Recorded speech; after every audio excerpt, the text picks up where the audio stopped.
Bonsoir à tous.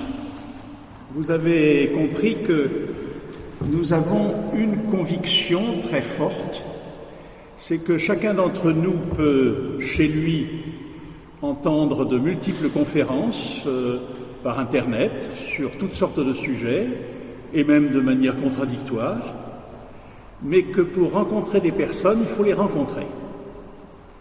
Et c'est vraiment notre très grand privilège de pouvoir rencontrer ce soir le professeur Didier Sicard. Alors bien sûr, on peut le connaître par Wikipédia, comme beaucoup d'entre vous doivent être sur Wikipédia d'une manière ou d'une autre. Et à ce moment-là, vous avez les notions élémentaires. Je peux le faire.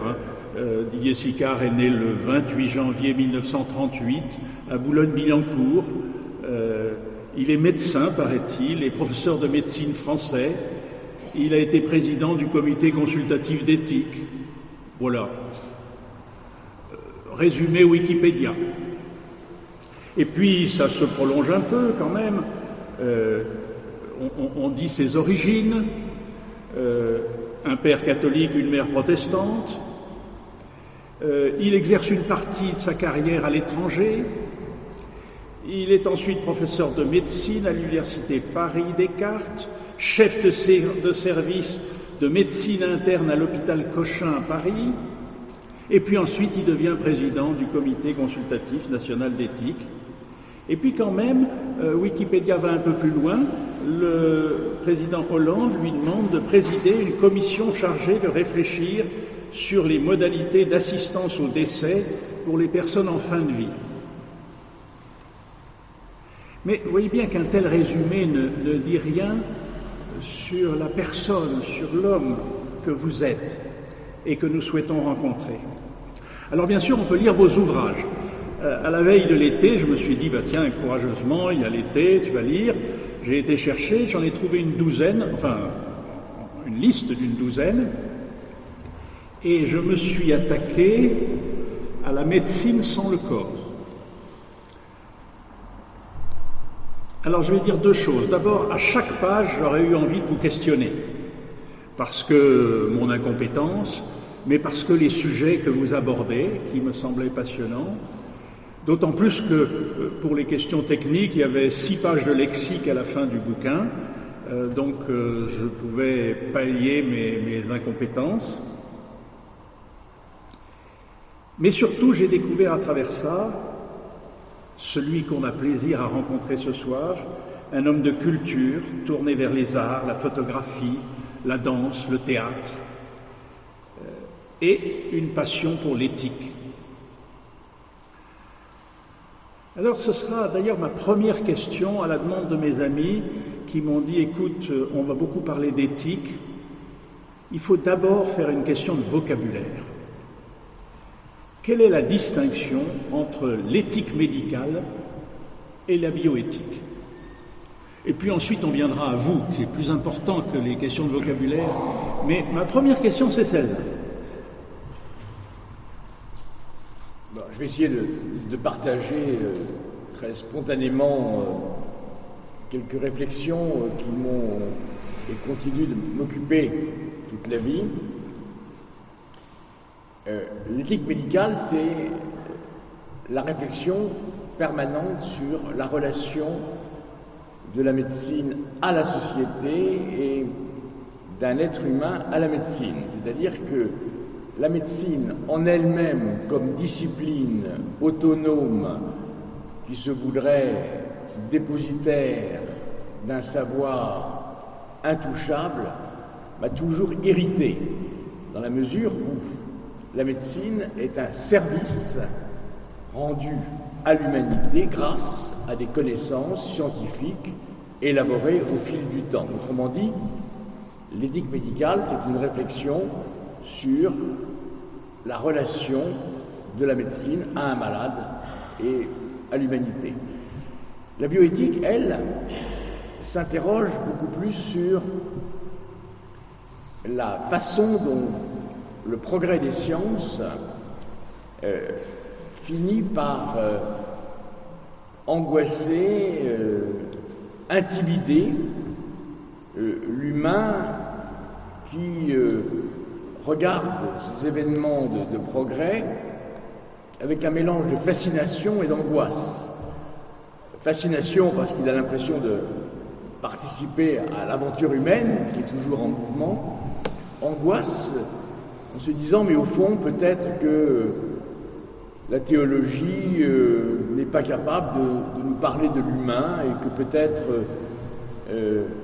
la science modifie ce que nous pensons de la naissance, ce que nous pensons de la vie sexuelle, ce que nous pensons de la mort, et que la bioéthique nous propose, plutôt la science nous propose sans arrêt des pistes nouvelles, un peu comme dans un autre domaine, l'intelligence artificielle nous place devant des perspectives absolument inconnues jusqu'ici.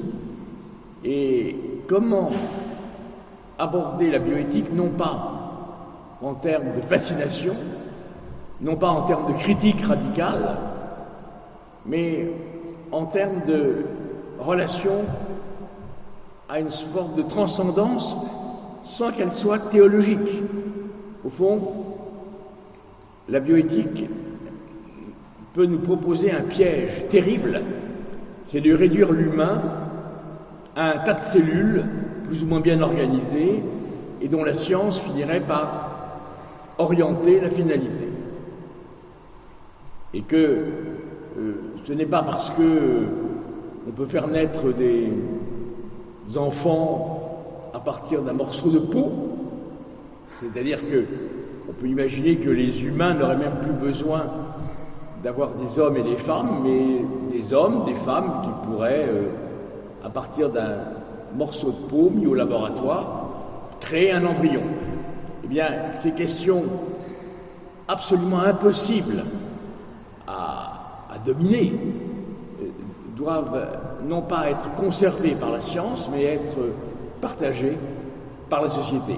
Mais dans ces deux domaines, c'est-à-dire l'éthique médicale et la bioéthique, le fondement même, c'est le questionnement. C'est pas la réponse. La grande différence entre une morale et l'éthique, c'est que la morale donne la réponse avant la question. Et l'éthique pose une question sans réponse. Au fond, l'éthique, elle nous rend humbles. La pire des choses, c'est quand un médecin dit « moi, mon comportement est éthique ». Là, je prends mes jambes à mon cou, parce qu'il n'y a pas d'éthique sur une stèle. Elle n'est pas écrite à l'avance.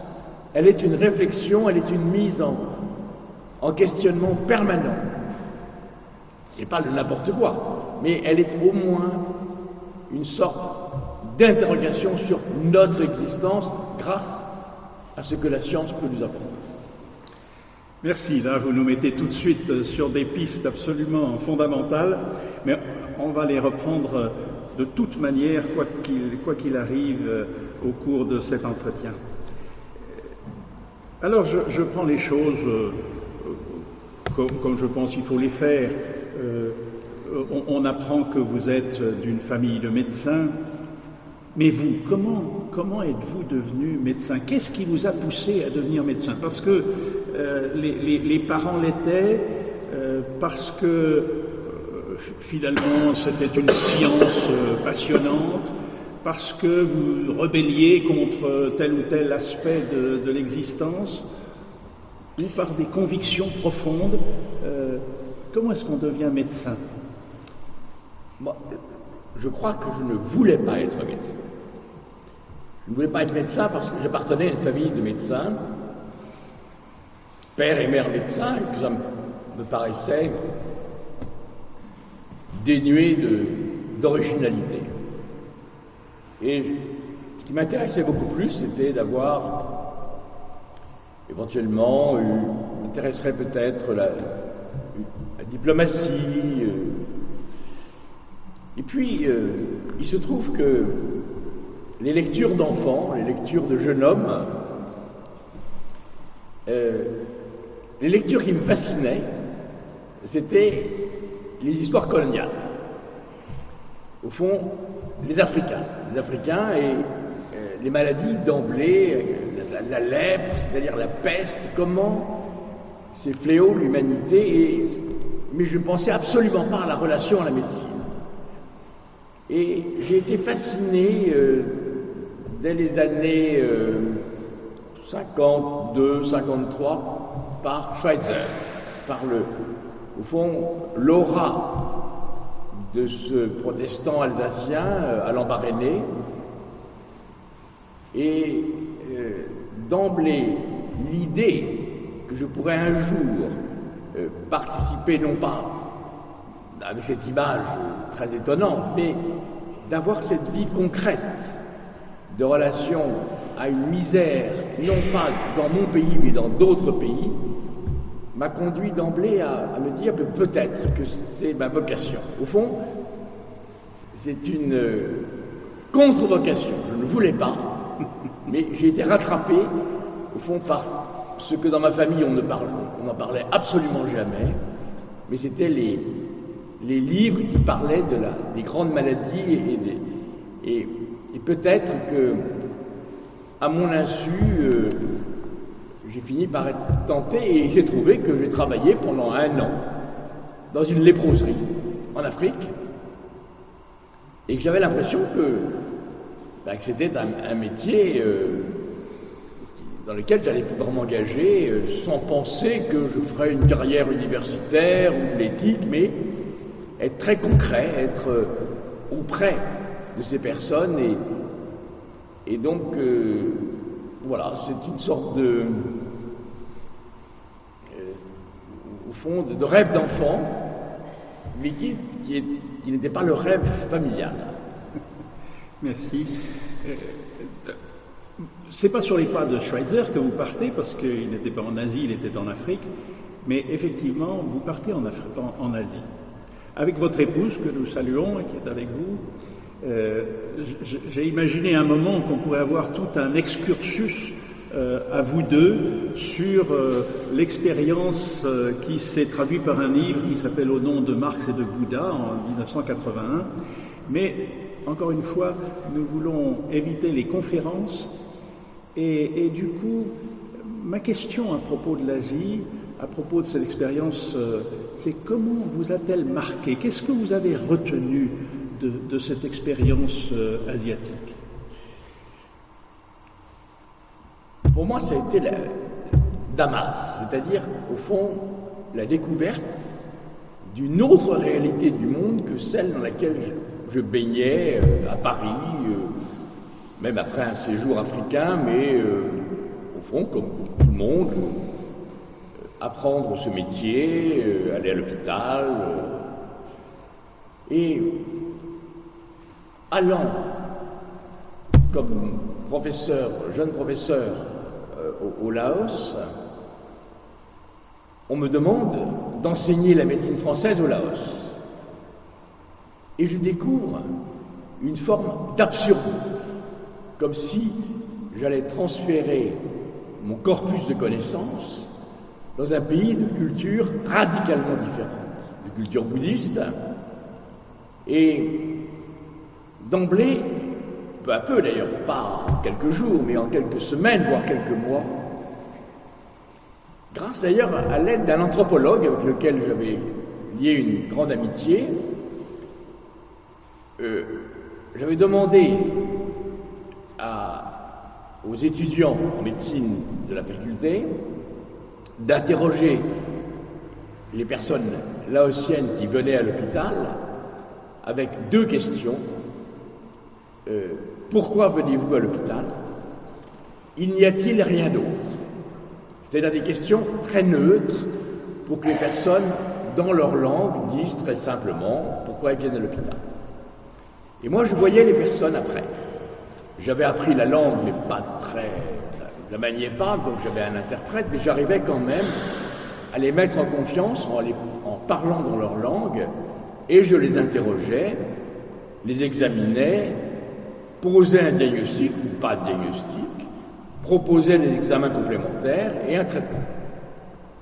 Et le Laotien ou la Laotienne était content, pas content, mais j'avais l'impression de faire mon métier. Et le soir, je regardais les raisons pour lesquelles cette personne était venue à l'hôpital et mon diagnostic. Et je me suis rendu compte qu'il n'y avait aucun rapport. Autrement dit, la vision que les Laotiens avaient de leur corps était une vision culturelle qui m'était inaccessible. Mais ce qui était le plus dangereux, c'est qu'en fonction de mes questions, en fonction de ma position de médecin occidental, les Laotiens s'adaptaient à mes questions et répondaient oui ou répondaient non, mais ils répondaient surtout des réponses pour ne pas me mettre dans l'embarras. Ils voulaient me faire plaisir et aboutissant donc à une impasse totale relationnelle.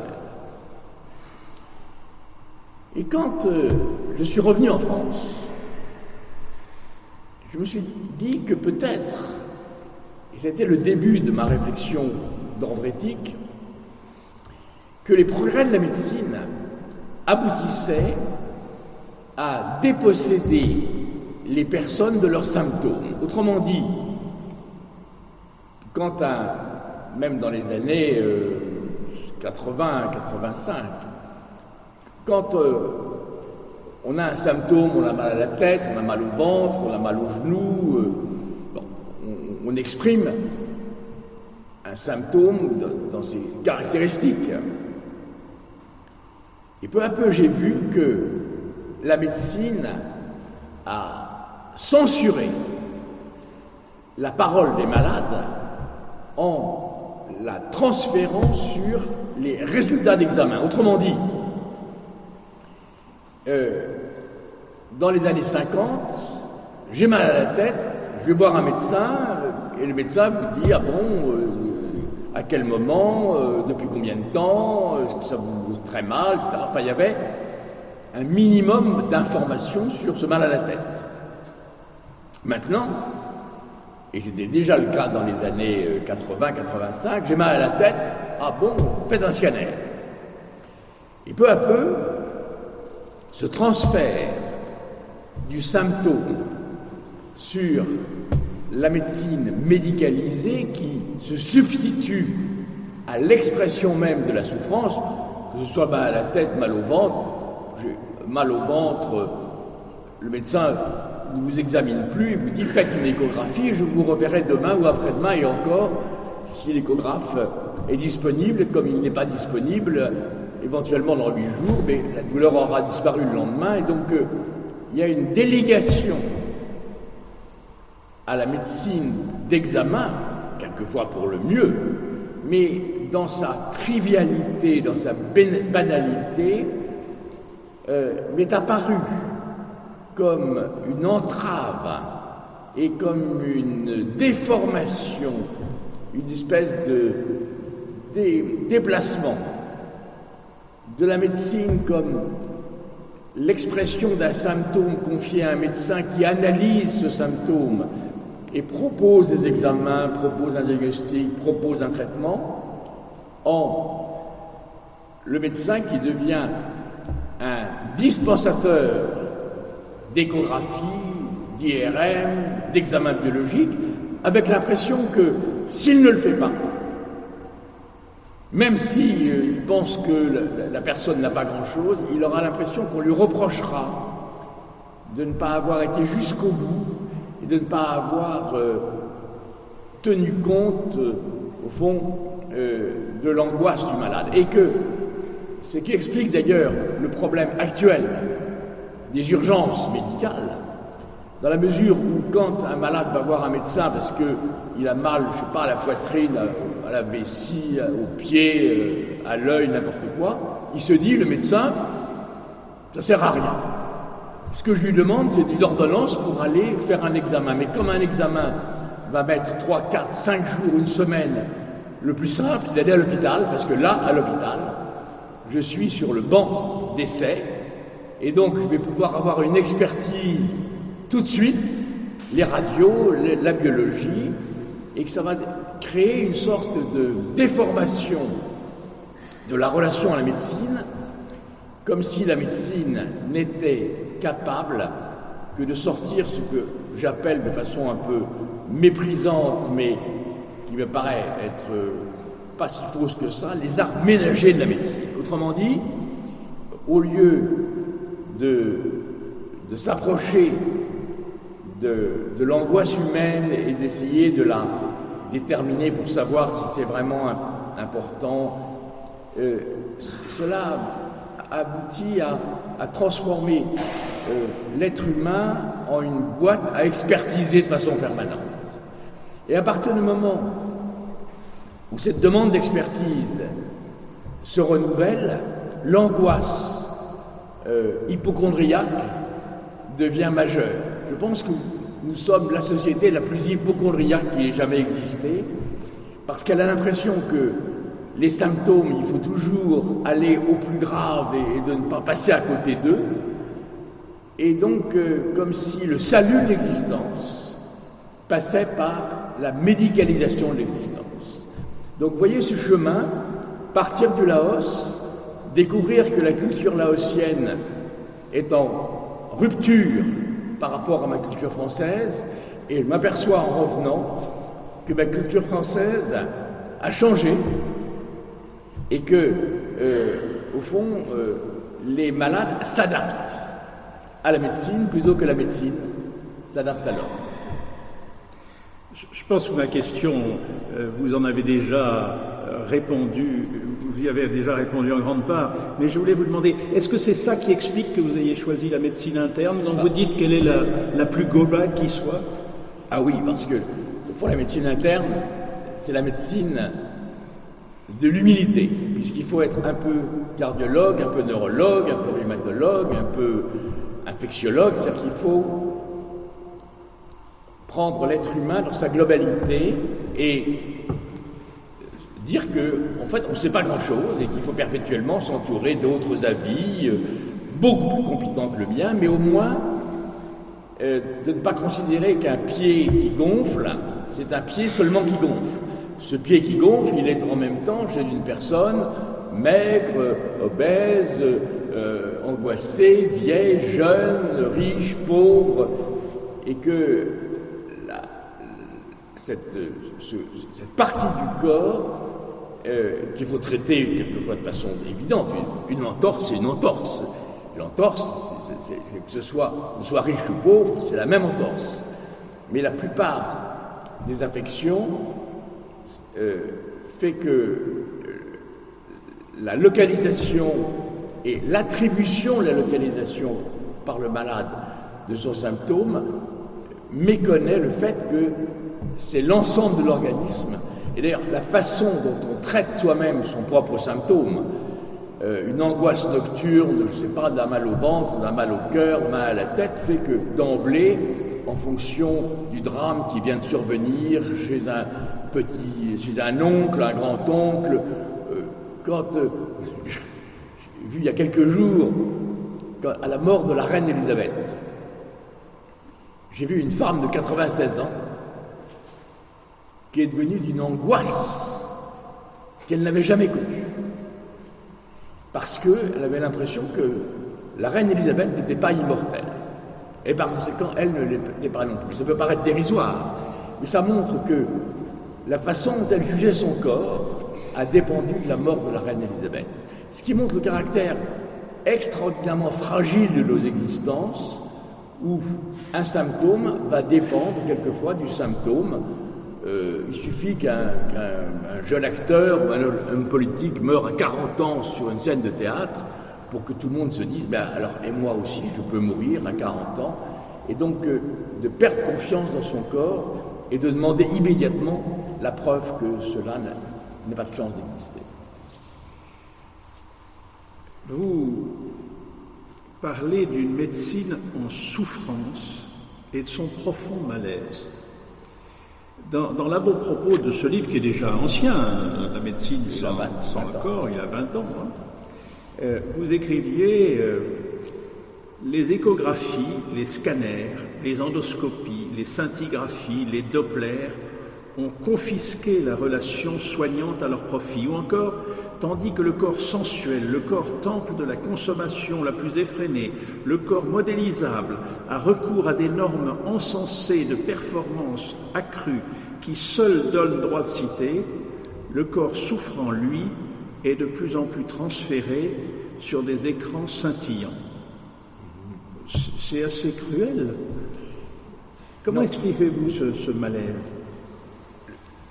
Un corps souffrant, c'est un corps qui parle, c'est un corps qui est fragile et qui a besoin d'être examiné pour savoir quelle est l'origine de la souffrance.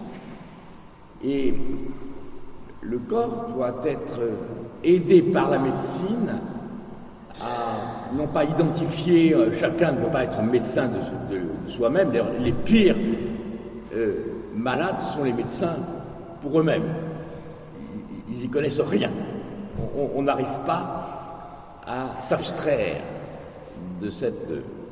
Mais le transfert d'un homme souffrant, la souffrance est d'une telle complexité, elle dépend de la mémoire, elle dépend d'un événement, elle dépend d'une maladie insidieuse qui commence, que la réduire à être mis sur le pont comme une voiture lui fait perdre considérablement de sa consistance, et que au fond les examens ont fini par s'emparer du corps souffrant, le mettant à l'écart en disant « je m'occupe de vous, on aura un diagnostic, laissez-moi tranquille, c'est pas la peine de parler, je n'ai pas envie d'entendre vos jérémiades ». Et le malade finit par s'identifier à cette parole du médecin qui dit on va faire des examens, moi, je vais vous apporter la réponse.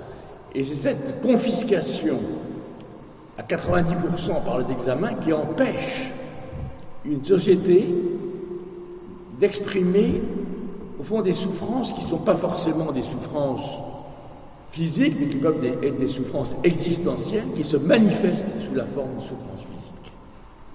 Vous écrivez encore la médecine doit rester au service de celui qui fait appel à elle. C'est en restituant la personne derrière son paravent de signes objectifs, en lui faisant même paradoxalement violence par la mise à distance de ses examens, que la médecine peut continuer de soigner une personne et non pas un malade. J'ai l'impression que cette distinction entre personne et malade ça a paru évident parce que, si vous voulez, quand j'étais médecin, à Gauchin, je soignais comme tout le monde, et que je voyais un malade arriver avec une valise d'examen et qui me posait sur mon bureau les examens en disant « voilà, je suis là ». Il n'est pas là.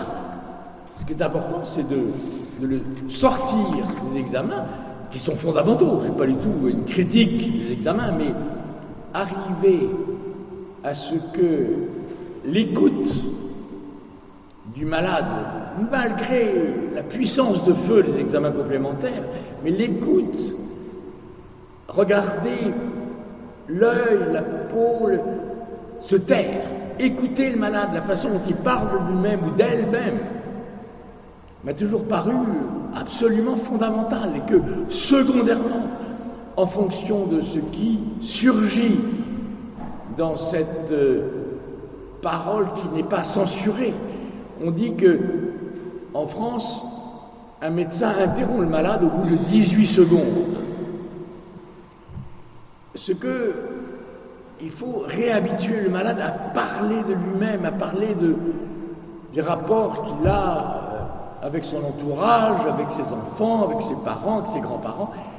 Ça n'a rien... les déterminants qui entourent fait que, je ne veux pas pousser à l'absurde, si on a, je ne sais pas moi, un Panary, on va commencer à refaire le monde et à savoir si il a été au Guatemala il y a 15 jours. Mais la plupart des moments de fatigue, d'insomnie, douleurs pas très précises, mal dans le dos. Mal dans le dos, c'est une complexité extrême, et mal dans le cou. Et quand le schéma le plus simple, c'est « Ah, docteur, j'ai mal dans le cou, on fait une radio et on trouve une arthrose cervicale. 95% de l'humanité, après 50 ans, a une arthrose cervicale. Mais tout le monde n'a pas mal dans le cou. Donc la responsabilité sur une radio va figer. Et la médecine va finir par transformer le ressenti du malade, qui va parler non pas de son corps, mais de parler de la radio. Ma radio dit que. La radio dit que, peut-être de façon très intéressante dans un certain nombre de cas, mais la radio dit aussi des choses qui sont d'une banalité extrême et qui n'ont aucune relation entre le ressenti et l'image. Qu'est-ce qui amène les autorités de notre pays à faire de vous le président de la Commission consultative nationale d'éthique? C'est ce que vous venez de dire, c'est cette réflexion que vous portiez, qui était connue? Pas du tout. Pas du tout. Moi, je suis un joker. Le président Chirac voulait nommer une femme président du comité. Il faut que la nomination soit acceptée par le Premier ministre. Le Premier ministre voulait une femme, mais le président et le Premier ministre n'étaient pas d'accord sur le même nom.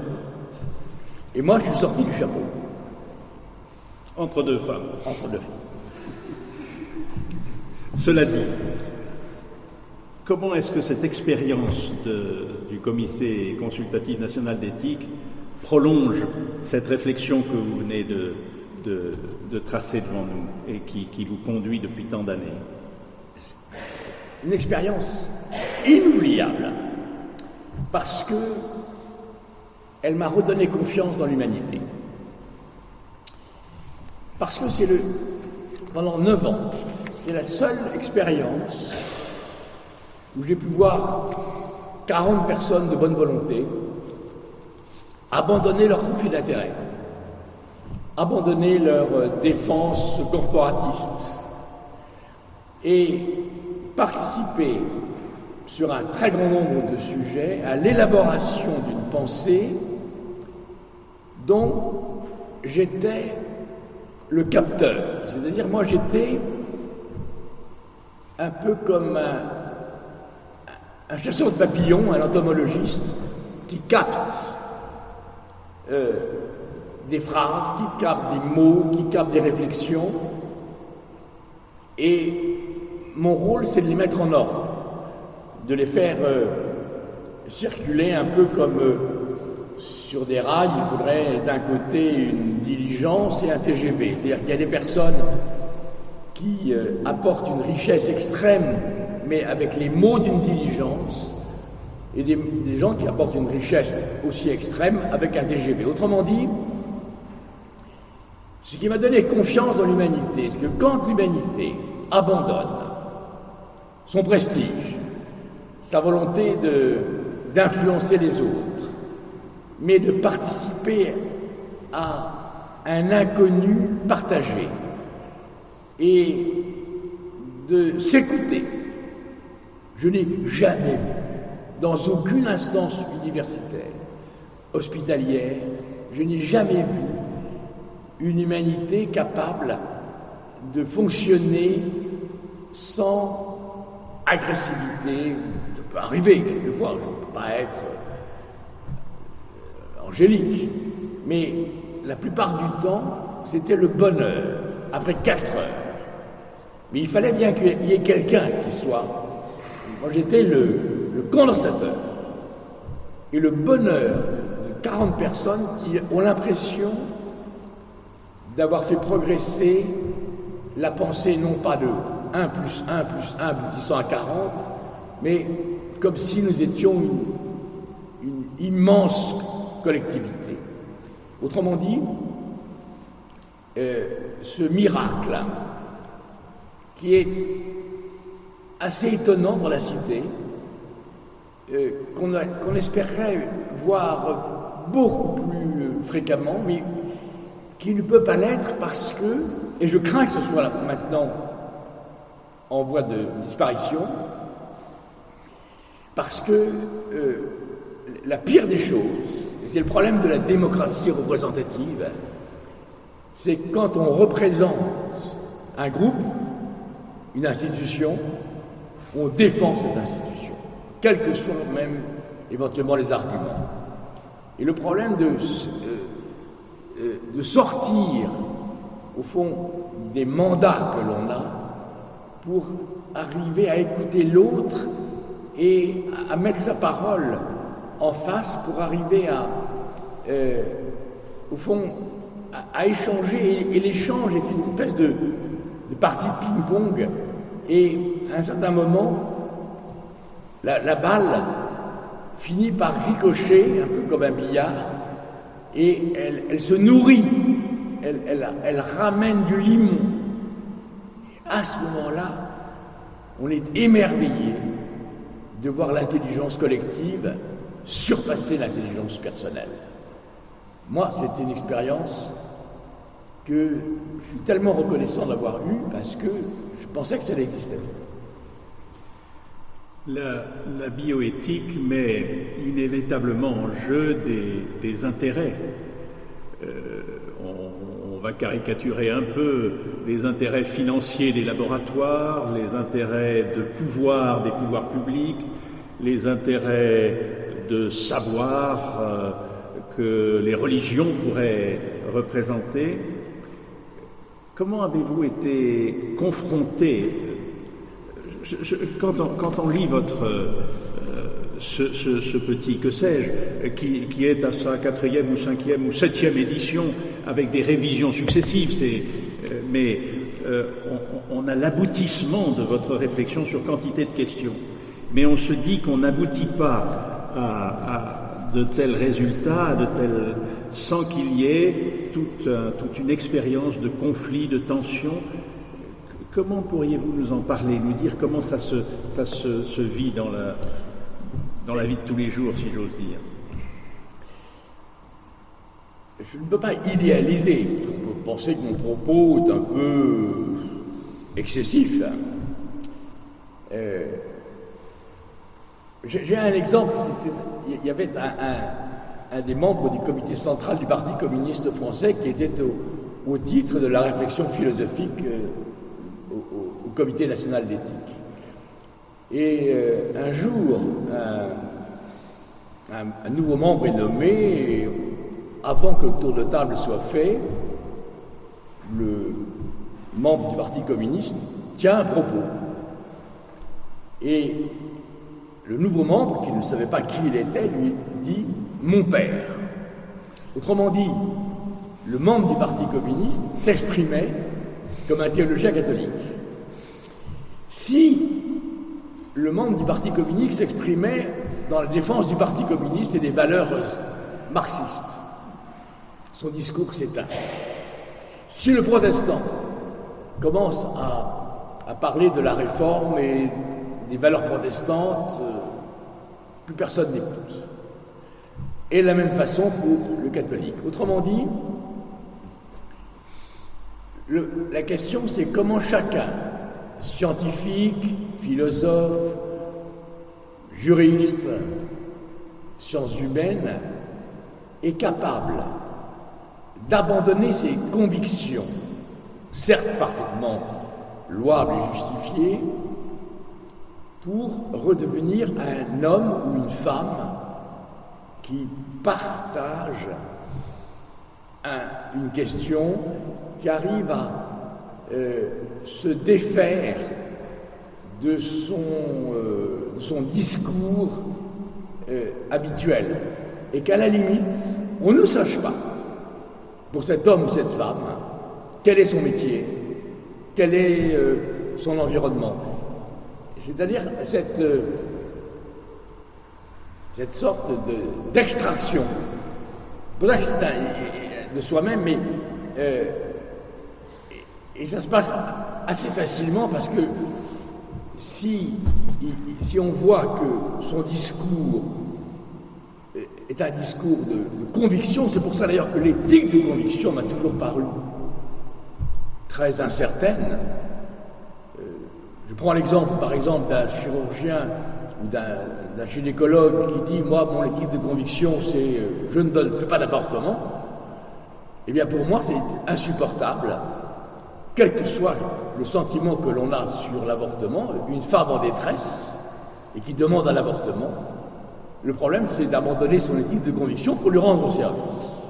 Et de ne pas dire, la main sur le cœur, « Oh non, moi, je ne ferai pas d'avortement, laissant aux autres la mauvaise tâche. » Au fond, le problème, c'est, pour qu'une société fonctionne, il faut que chacun abandonne un peu de son, non pas son ego, mais abandonne un peu de ses certitudes. Au fond, une société ne fonctionne que si elle confronte ses incertitudes et à ce moment-là émerge de façon miraculeuse une sorte de, non pas de consensus, mais d'originalité de la pensée que, individuellement, très peu de personnes peuvent avoir. Et moi, pas plus que les autres. Alors, Pierre-André Taguieff vous classe dans le courant chrétien. Alors, bien sûr, ici, ça ne choque personne, hein, c'est pas pour nous déplaire, mais comment vous situez-vous dans ce rapport à un tel classement? Vous semble-t-il qu'il y a quelque chose d'essentiel quant à vos propres convictions, que vous porteriez de longue date? Comment caractériseriez-vous vos convictions, justement? On m'a dit que c'était comme ça, moi j'ai pas été voir, je trouvais que c'était sans fondement. Je sais par mes convictions personnelles, familiales, parentales, filiales, de ma capacité ou mon incapacité à faire surgir et de travailler sur des questions sociétales, que ce soit la fin de vie, que ce soit l'avortement, que ce soit, sans me figer. Je peux vous donner un exemple. Durant mon mandat, arrive la question de savoir si une mère qui a un enfant leucémique qui va mourir. La médecine dit si vous faisiez un autre enfant, on pourrait prendre sa moelle et cette moelle, par la greffe, pourrait guérir votre enfant. Et vous comprenez tout de même, faire naître un enfant pour être un donneur de moelle, le sauvetage de votre enfant, c'est quand même une blessure de l'humanité. J'étais très embarrassé, je me souviens avoir dit à ma femme, mais tout de même, là, on va quand même pas pousser de façon excessive, et quand même, faire naître un enfant comme un médicament, je trouve qu'il y a quand même, il faut savoir arrêter, il faut savoir avoir des limites. Mais comme j'étais très embarrassé, j'ai été voir Paul Ricoeur. Je connaissais un peu et je lui ai exprimé la question. Et Paul Ricoeur me dit, avec sa grande sagesse, bon alors,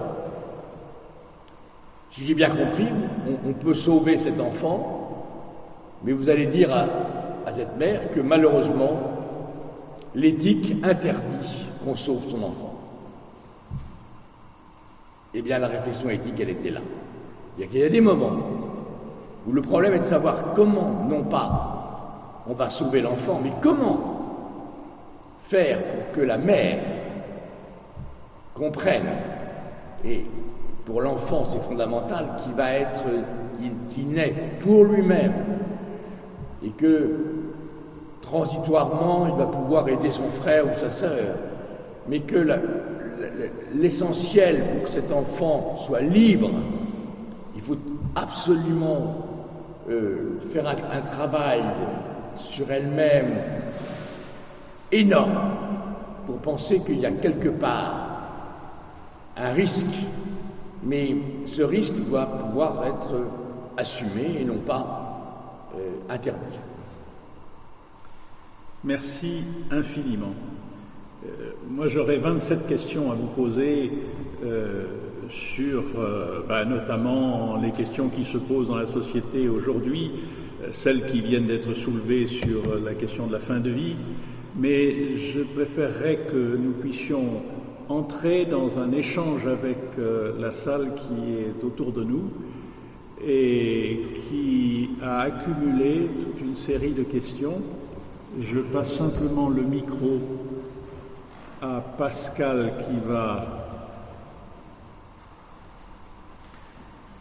Je vous indique simplement que pour que nous entendions bien, parce que vous avez repéré que les micros de cette salle sont tournés vers la salle, ce qui est quand même assez logique, mais du coup il n'y a pas une audition parfaite dans cette partie du temple.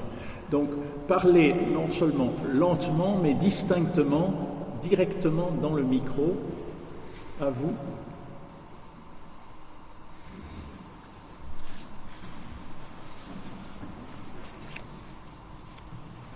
Je vous remercie de ce que vous avez dit.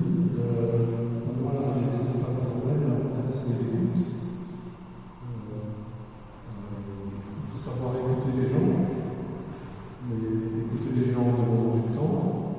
Comment est-ce qu'on peut résoudre ce problème? Il y a un écho.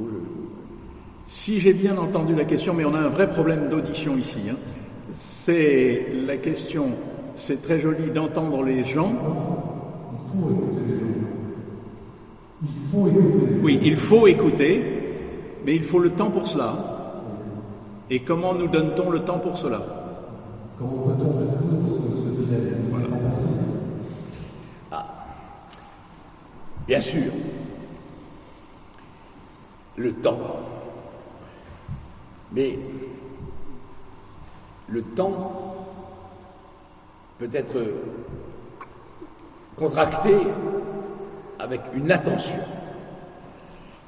Le gain de temps que en 4, 5 minutes, 6 minutes d'une attention forte à l'écoute du malade fait gagner des semaines d'examen. Le problème, c'est, et c'est ça qui est dramatique pour la médecine contemporaine, c'est que la médecine a abandonné l'interrogatoire, ou plutôt a transféré l'écoute sur l'interrogatoire. C'est-à-dire, au fond, l'interrogatoire policier. C'est quand, depuis quand, laissez venir. Et en 4-5 minutes, avec un peu d'habitude, la richesse de ce qui émerge n'a que peu de rapport avec le temps. Mais vous avez raison, pas le pousser à l'extrême. Le problème, c'est que c'est en contradiction absolue avec l'économie et que un médecin pressé, un médecin dont les honoraires sont modestes, se dit que si il va écouter le malade, eh bien, son métier va devenir impossible. Et c'est la contradiction contemporaine. Et Dieu sait si les Américains ne sont pas des modèles, mais ils ont perçu l'absurdité du transfert de l'écoute sur les examens. Et ils considèrent que quand un médecin voit un malade pour la première fois, en dehors de, je sais pas moi, un petit bouton, quelque chose de très simple, les honoraires de la première consultation sont 5 à 10 fois supérieurs aux honoraires de la deuxième consultation, qui est considérée comme éventuellement au téléphone. Mais la première consultation est considérée comme une consultation fondamentale pour savoir qui est cette femme, qui est cet adolescent, qui est cet homme, qui est cette personne âgée. Et moi je trouve que c'est le pragmatisme anglo-saxon. Dieu sait que les Américains en médecine ne sont pas des modèles, mais ils ont pris conscience de votre réflexion. Merci.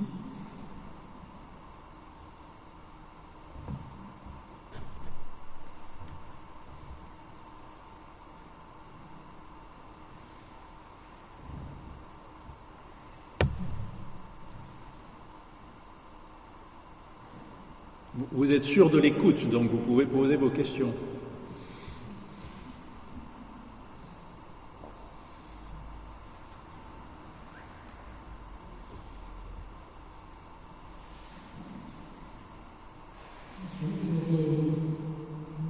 Je vais vous lancer. Vous avez fait allusion, monsieur, à la démocratie représentative que vous ne considérez pas comme un modèle pour permettre aux gens de s'exprimer pour arriver à un résultat, si j'ai bien compris. L'écho fait que je n'entends rien. On n'entend strictement rien. Est-ce que les conférences de citoyens, qui commencent à être très à la mode aujourd'hui, vous paraissent être des moyens préférables pour arriver à des résultats, justement? Théoriquement, oui. Les conférences de citoyens sont très utiles, malheureusement. Et on retombe au propos précédent. Chaque citoyen a l'impression qu'il est dépositaire d'une vérité et que la vérité de l'autre n'est pas acceptable. Et on est dans une société d'intolérance.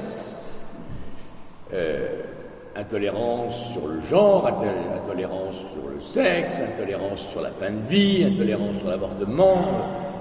Et par conséquent, c'est très difficile pour des citoyens d'abdiquer leurs propres références, qu'elles soient religieuses, franc-maçonnes, je sais pas, artificielles, d'un parti. Et il y aurait, au fond, pour qu'une conférence citoyenne soit efficace, il faudrait imaginer que pendant 15 jours, ils soient immergés dans un lieu où on leur explique qu'il faut qu'ils abandonnent leur certitude et qu'ils soient suffisamment attentifs aux certitudes des autres pour modifier et peu à peu adapter. Et là, il y aurait quelque chose de très nouveau qui surgirait.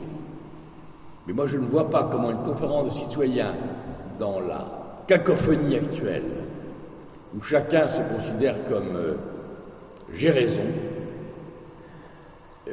et qui demande à des experts de confirmer leur certitude, peut fonctionner. Mais je vais vous poser la question de manière très très concrète. On nous a annoncé qu'il y aurait une réflexion citoyenne sur la fin de vie. J'imagine difficilement qu'une communauté protestante, quelle qu'elle soit, dise bon, ça ne nous concerne pas, ça ne nous intéresse pas, voilà. Donc on va s'y intéresser.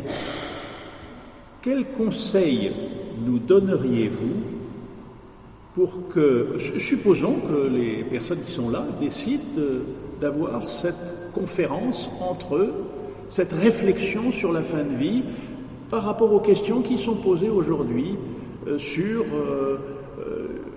une interruption volontaire ou un refus total ou l'accueil des souffrances des personnes, comme vous l'avez dit, c'est souvent. Quel conseil nous donneriez-vous pour aborder la question de manière à la fois honnête, où nos convictions puissent s'exprimer, où nous sachions nous écouter, etc. Je crois que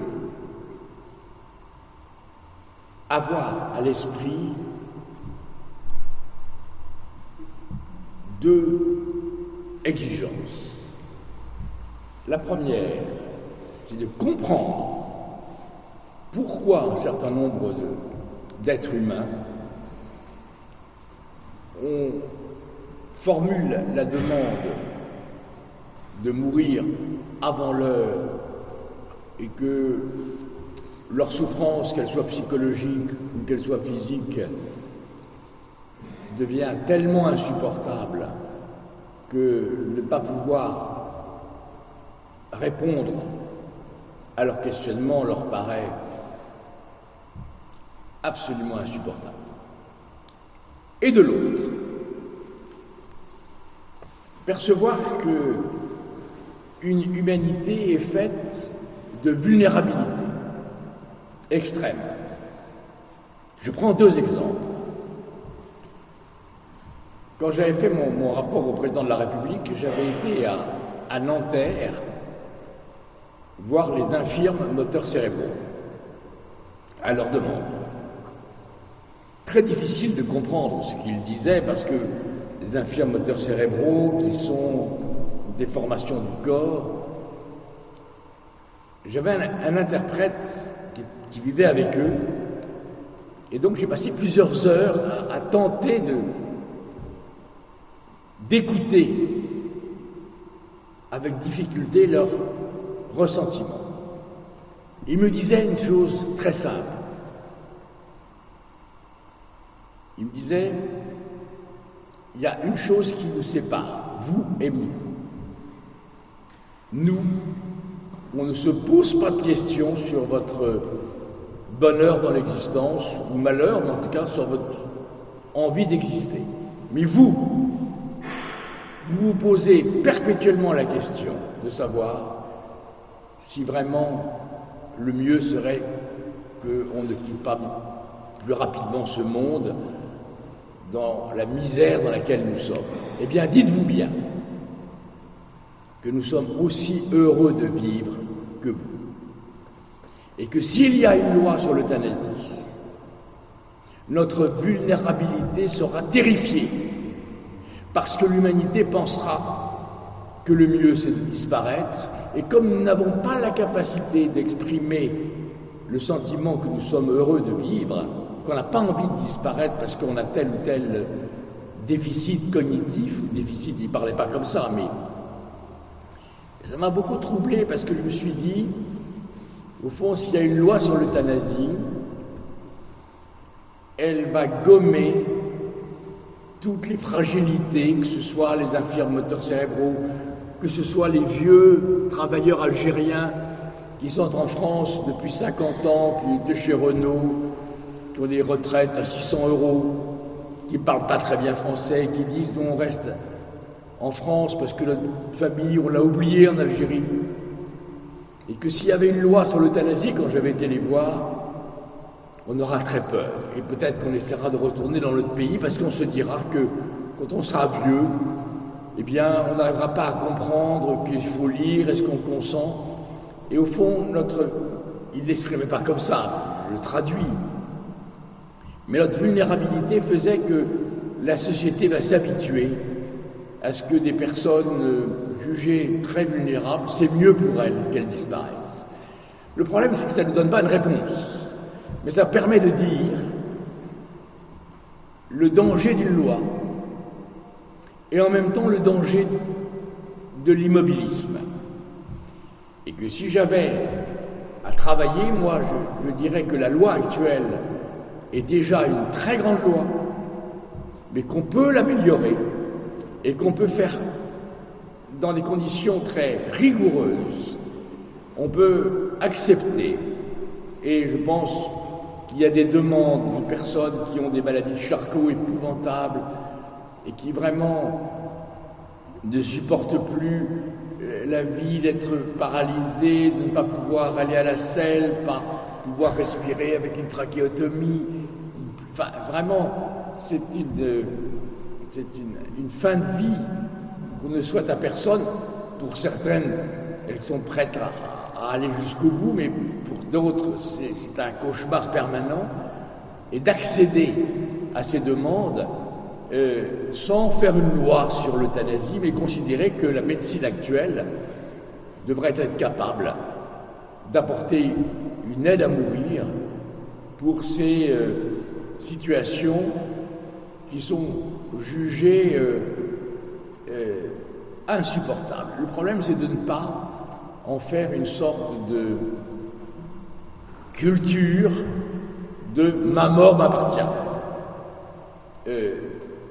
qui est partagée par 90% des citoyens qui disent « mais c'est pas normal, je peux faire ce que je veux, ma vie m'appartient, mon mort m'appartient. Je crois que ce genre de raisonnement est un raisonnement qui méconnaît le concept majeur de solidarité humaine, d'humanité au sens relationnel du terme.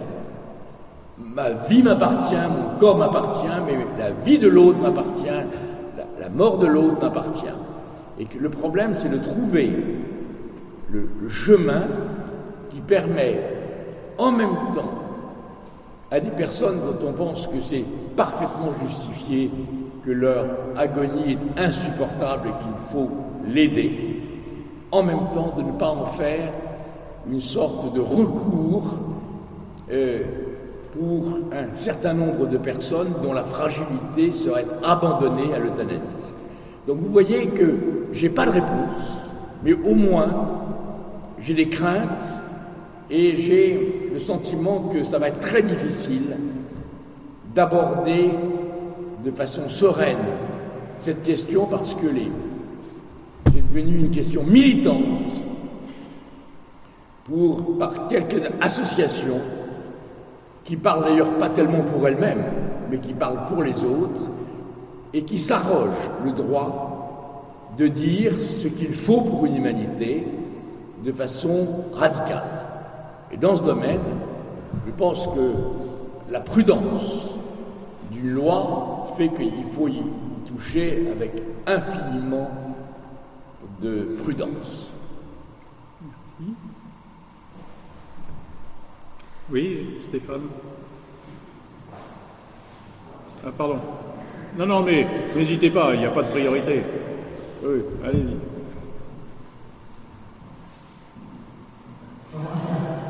Je vais essayer de le faire entendre, puisque vous venez d'évoquer effectivement la question de la fin de vie et d'une nouvelle loi. Vous avez évoqué la loi actuelle, c'est la loi Leonetti. Comment faudrait-il l'améliorer éventuellement, ou bien est-ce que cette loi suffit aujourd'hui pour traiter les problèmes de la souffrance et notamment de la fin de vie? Donc c'est la loi Leonetti actuelle.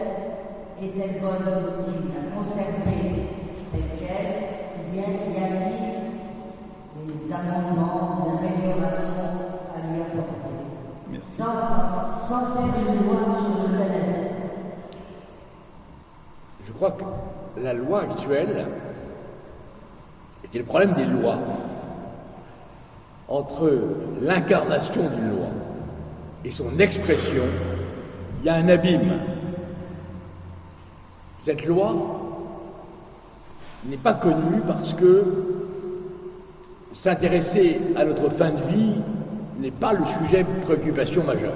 Et on ne le découvre qu'avec ses parents, avec ses enfants, avec soi-même.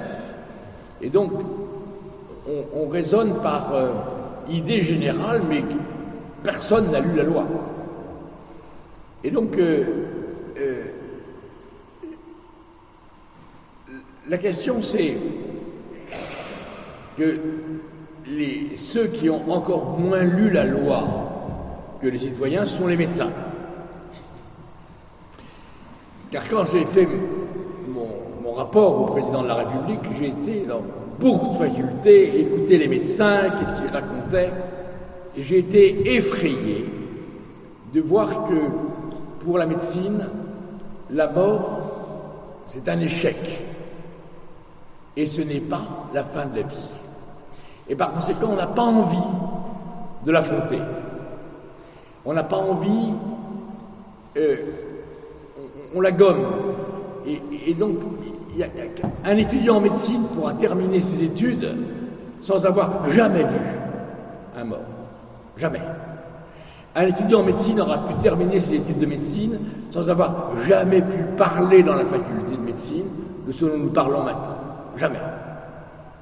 Donc une société qui n'a pas lu la loi mais qui a des imaginaires mobilisés par des militants, les médecins considérant que la mort c'est un échec et que ce n'est pas l'affaire de la médecine, aboutit à une sorte d'impasse qui fait que la vraie question, si j'étais président de la République, c'est pas la question comme ça que je poserais, je dirais, la fin de vie est un des moments les plus importants de l'existence.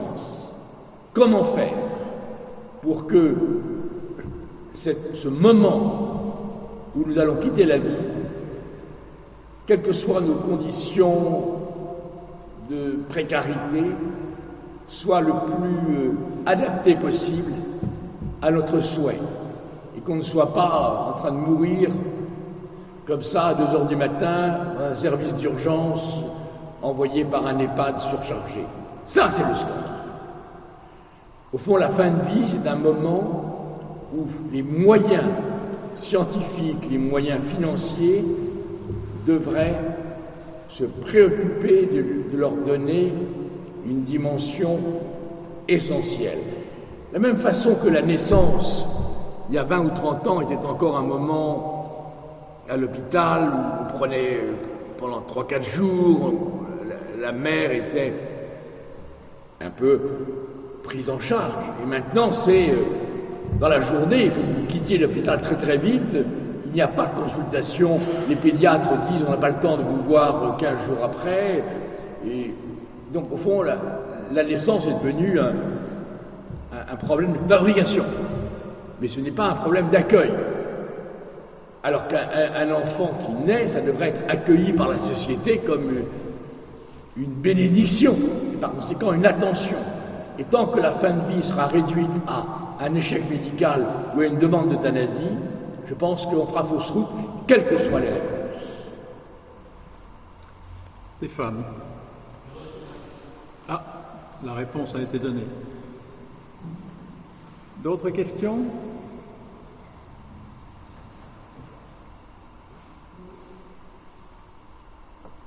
J'ai une question très naïve. Ça marche? Comment pensez-vous possible de globaliser la vision de la médecine en France? Vous pouvez me dire ce qu'il a déjà là. Moi non plus. Il vaut mieux que vous posiez la question sans votre micro, parce que...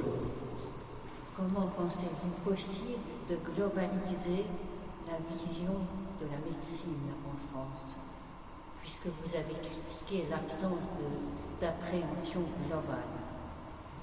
Est-il possible de la rendre plus globale chez nous en France? Je crois que, comme la phrase un peu humoristique, la guerre est trop importante pour la laisser aux militaires, je crois que la médecine est trop importante pour qu'on la laisse au seul médecin. Il me paraît... J'étais à Clermont-Ferrand il y a 3 jours et je discutais avec les médecins. J'étais assez atterré du fait que il n'y a pas de professeur de soins palliatifs en France. C'est quand même très étrange. Il y a des professeurs associés, mais il n'y a pas un professeur. Et celui qui a pris actuellement le poste de professeur qui est chargé de recruter les enseignants de soins palliatifs est un cancérologue qui me paraît être le plus éloigné que je connaisse des soins palliatifs. Autrement dit, tant que la médecine n'aura pas demandé aux sciences humaines, n'aura pas demandé à la révolution culturelle en cours de One Health, c'est-à-dire la médecine vétérinaire et la médecine humaine, plein de relations, et elle s'ignore superbement. Tant que les écologistes, le rapport à l'environnement, la médecine devrait être complètement réintégrée à la vie et non pas s'isoler dans une sorte d'orgueil majeur lié à ces progrès de chirurgie de la greffe, du cancer, etc. Mais l'isolement de la médecine a fait des miracles pour les malades. Plein d'exemples de gens qui seraient morts il y a 2 ans et qui maintenant vont peut-être vivre 90 ans. Mais là, l'enfermement de la médecine sur la science aboutit, à mon avis, à une impasse totale sur la façon dont on peut faire vivre une société, d'un côté en lui apportant les soins les plus nécessaires, mais de l'autre en lui apportant un sentiment de partage. Au fond, ce que je veux dire par là, c'est que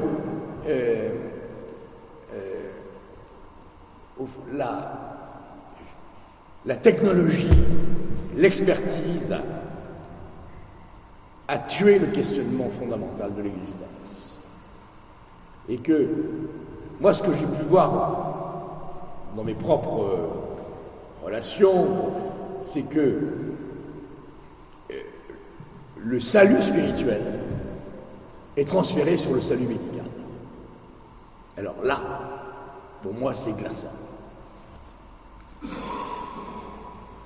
On va se terminer sur ce dernier propos qui ouvre vraiment toutes sortes de réflexions nouvelles pour nous.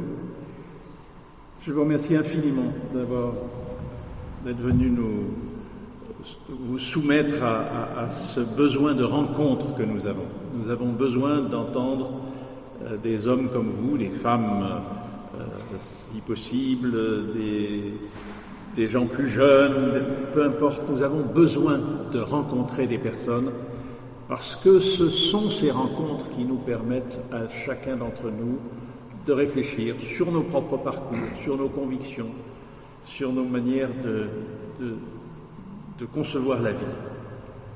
Merci infiniment. J'ai simplement 2 mots encore à dire. Le premier, c'est de vous rappeler que mardi prochain, nous recevrons Éric Ruff, administrateur de la Comédie Française, qui a accepté ce principe d'une rencontre avec nous. Et c'est Éléonore Duisabo qui conduira l'entretien avec lui. Et puis 3 mots pour terminer. Un livre, un panier et un verre. Le livre, c'est celui de Didier Sicard. Alors encore une fois, il y en a 11 autres que vous pouvez trouver sur Internet chez les bons vendeurs. Celui-ci, il était peut-être un peu moins impressionnant pour vous, puisqu'il ne fait que 127 ou 128 pages. Mais il y a quantité de questions concernant l'éthique médicale et la bioéthique qui sont abordées. Donc vous le trouvez à la sortie, grâce à Stéphane qui a fait la liaison entre la procure et nous. Alors j'ai dit un livre, un panier. Ah oui, ça c'est pour mémoire, hein. Les frais d'organisation, il y a un panier, vous savez à quoi ça sert. Et un verre, c'est la possibilité pour nous de poursuivre l'entretien les uns avec les autres, de commencer ce qu'on a envisagé tout à l'heure, par exemple l'entretien sur la fin de vie, et on fera une communication qu'on enverra à l'Élysée puisqu'ils sont sur notre territoire paroissial. Je ne sais pas s'ils écouteront, mais ça c'est un autre problème. Et donc, un grand merci à vous d'avoir participé à cette rencontre et encore un grand merci à Didier Sicard.